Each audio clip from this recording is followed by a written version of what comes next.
Ennen kuin aloitan asentamaan lämmitintä mökkiin, poltan sitä 6 tuntia ulkosalla, jotta lämmönvaihtimesta ja pakoputkessa olevat suojarasvat palavat pois. No niin, kun suurimmat käryt on poltettu pois, voidaan mennä sisälle ja valita lämmittämälle sopiva paikka. Käyttöohjetta kannattaa lukea heti, koska sieltä löytyy hyviä ohjeita, mitä kannattaa ottaa huomioon jo paikkaa valitessa. Kun paikka on löytynyt, tarkistetaan vielä turvaetäisyyttä.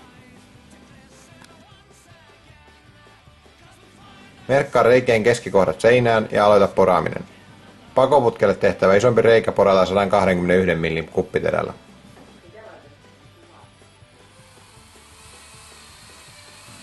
Poraa kannattaa tukea esimerkiksi jalkaa vasten, jolloin terää on helpompi hallita ja välttää sen kiinni nalkkaamista.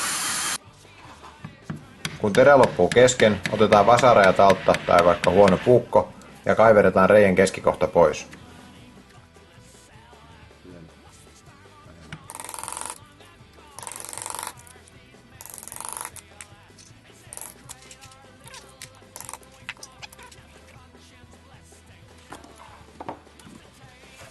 Poraamista jatketaan, kun ollaan päästy kaivertamisessa riittävästi eteenpäin.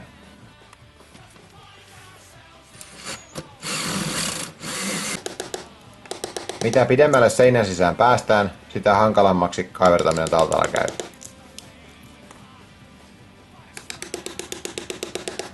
Puolenvälin jälkeen porasin seinän läpi samankokoisella terällä kuin kuppiterän keskiterä, jolloin pääsin aloittamaan seinän toiselta puolelta poraamisen.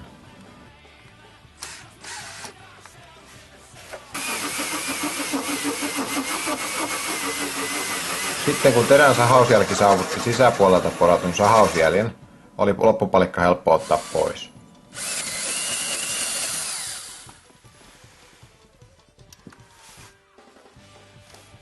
Ja sama homma toistetaan imuletön reijälle, joka porataan 51 mm kuppiterällä. Reikien ollessa valmiit, avataan asennussarja 4880. Sujautetaan eristetty putki isompaan reikään ja kapeampi pienempään. Työnnä pakoputki ja imuputki lämmittimen takana oleviin liitosputkien pohjaan asti ja työnnä lämmitin varovasti paikalleen. Muista mitata vielä kerran 7 sentin turvaetäisyys seinästä. Mene toiselle puolelle seinää ja merkitse noin 4 sentin kohdalle seinästä merkit putkiin. Ja ei muuta kuin sahailemaan. Pakoputki on valmistettu hapon kestävästä teräksestä, joten sen sahaminen saattaa olla hieman hankalaa.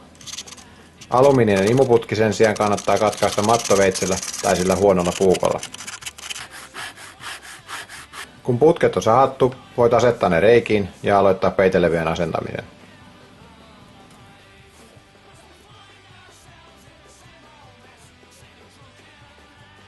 Muista tiivistää peitelevyjen ja seinän väli sekä pakoputken vaipan ja peitelevyn väli silikoonilla.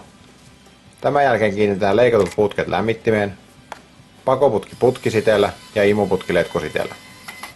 Tuuppaa lämmitin paikalleen niin, että sen ja seinän väliin jää 7 sentin turvaetäisyys. Tiivistä savunpoistokotelon takapuoli silikonilla ja kiinnitä se peitelevyssä oleviin reikiin. Kiinnitä lopuksi savukaasun poistokotelon kansi ja ruuvaan lämmitin lattiaan kiinni.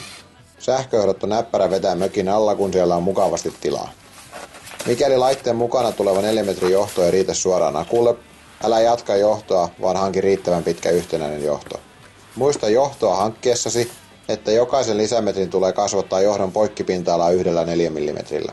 Eli laitteen mukana tuleva johto on 4 metriä pitkä ja 4 mm paksu. Jos akut ovat 10 metrin päässä lämmittimestä, kuten tässä mökissä, johdon paksuus pitää olla vähintään 10 neliöistä. Laitteen mukana tulee sulakeräsiä ja liittimet. Asenna sulakeräsiä mahdollisimman lähelle akkua. Kun kaikki on valmista, laita lämmittimen etulevy ja pääliritilä paikalleen.